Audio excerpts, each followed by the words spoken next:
Governor, this is sort of an obvious way to start out, but I'd just love to hear a little bit of the case that you would be making for yourself if you were in one of those two CNN debates next week. What are voters not going to get to hear you say that we might be able to bring to them another way? Certainly, and frustrated that I'm not on that stage, but because not on that stage would be someone that actually won the Trump state. We got to win back some of these places that we lost last time if we're going to win. Not on that stage is someone who's actually been able to get meaningful, progressive things done, from healthcare, expanding healthcare, to get dark money out of our elections. Done that with the 60% Republican legislature. Not on that stage is going to be somebody that actually represents rural areas of our country. And we need to be both providing economic opportunity in urban areas and rural areas, and a voice outside of Washington, D.C. So, you know, while I won't be on the June stage qualified for July, I'll actually be in New Hampshire talking to voters, and that's what this ought to be about, is actually people talking to people. Let me ask one more and give other people a chance to get in, but to your mind, as someone who's done the things that you've talked about, what is the secret, or what is the prescription for Democrats to be successful in a state like Montana, successful working with a heavily Republican legislature as you have? Yeah, and when I got reelected, right, I was the only Democrat in the country to get reelected statewide. Donald Trump took Montana by 20, I won by 4. 25 to 30% of my voters voted for Donald Trump.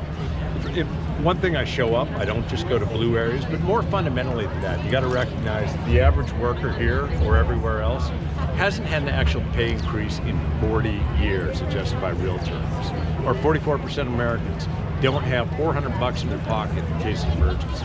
And if we're not turning around and saying we can actually make your life better, everybody ought to have that fair shot at a better life, then we're missing something. And I think at times there are some places around this country that say, well, the Democrats don't care about me actually getting a better life, a better job.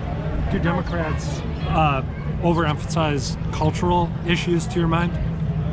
No, look, and speaking with folks from Planned Parenthood, like, never once compromised on a woman's right to make her own health care decisions. I mean, I think that there's a lot of, what I end up emphasizing is both sticking consistent with the values that I hold, but also, by the same token, trying to make sure everybody has a better shot at a better life. And if we're not also addressing economic issues, we're probably missing something. Governor, switching gears to foreign policy, do you agree with Joe Biden that Trump launching war with Iran without a new authorization of use of military force is unconstitutional and would be an impeachable offense? I haven't seen what Joe Biden has said. I mean, I do think that fundamentally, when we look at what's happened, this is a crisis in some ways of our own making. Meaning that by pulling out of the JCPOA, we've got to hold Iran accountable, but you can't do it on your own by any measure. So don't want to prejudge what's happened there, but I think that we do need to bring both our allies and at times our adversaries together, and it ought to be a diplomatic solution. How do you feel about being called Beto O'Rourke? Oh, I've been called all kinds of. Yeah, no, it was talking to Senator Feltes, not me. No, you know, and even back first question, like, look, I only got into this formally a little bit over a month ago because I had a job to do. And if I had to choose between chasing 100,000 voters or providing health care for 100,000 people, the easiest decision I'll ever make. But we got to recognize, if we go back 4 years ago, I think Ben Carson was polling #1. There's a lot of time to get to this, and I'm excited to be here in the first primary state to actually be talking to voters. I was going to say, you said earlier, you were talking about how you were able to win statewide, even with Trump in the mix. Why is this your presidential moment, and why not run for Senate instead? Why is president the move? Yeah, I think we're at this dangerous point in our 243-year experiment called representative democracy that could well be broken if we don't fix it. And we need to change our strategy. We need to win places we lost, in addition to bringing out our base. We need to be able to make people believe that government can work. My whole life experience has been in the executive branch of things. I think I have something really meaningful to offer that. So that was the decision I made. I was going to follow up. Do you think that there is a unified Democratic message in this race so far? Well, look, you know, I mean, it was when a guy named Mo Udall ran that said when Democrats organize, Democrats typically organize a firing squad in a circle, meaning at times there's this and this. No, I think that there's great interest in making sure that Donald Trump isn't reelected next November. That ought to be sufficiently unifying, but we also have to give people a reason to vote for us. Governor, tell me if I'm wrong here. You're wrong. Just kidding.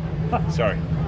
I believe that along with Vice President Biden, you are one of two people who, at least in the past, has been pro-death penalty in the field.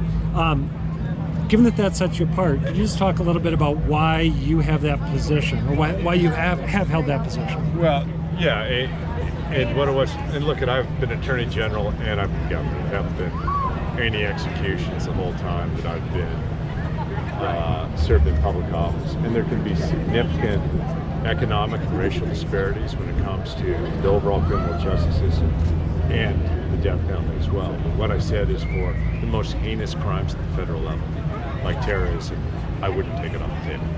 We'll do one more question. You're here in New Hampshire. I sure am. For the first time as a candidate, how do you think that your message can resonate here in the first of the primary state? What about your message? Yeah, well, any number of things. One of which is that I think that folks in New Hampshire, they take their role seriously. So they want to get to know the candidates, not just, as much as at times people try to nationalize elections, this really is a person-to-person effort. When I see Senator Feltes or others, there's in Montana a little bit of distrust of government. I think that's the same here in New Hampshire.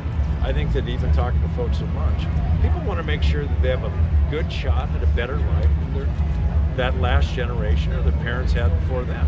That's something I fought for my whole time. I think being a governor actually can make a meaningful difference, because a lot of the differences, or a lot of issues we'll be talking about throughout this campaign, are things that I've had direct experience with. So really excited to both be here and engage with folks. All right, thank you. Thank you very much. Oh, good. Hey.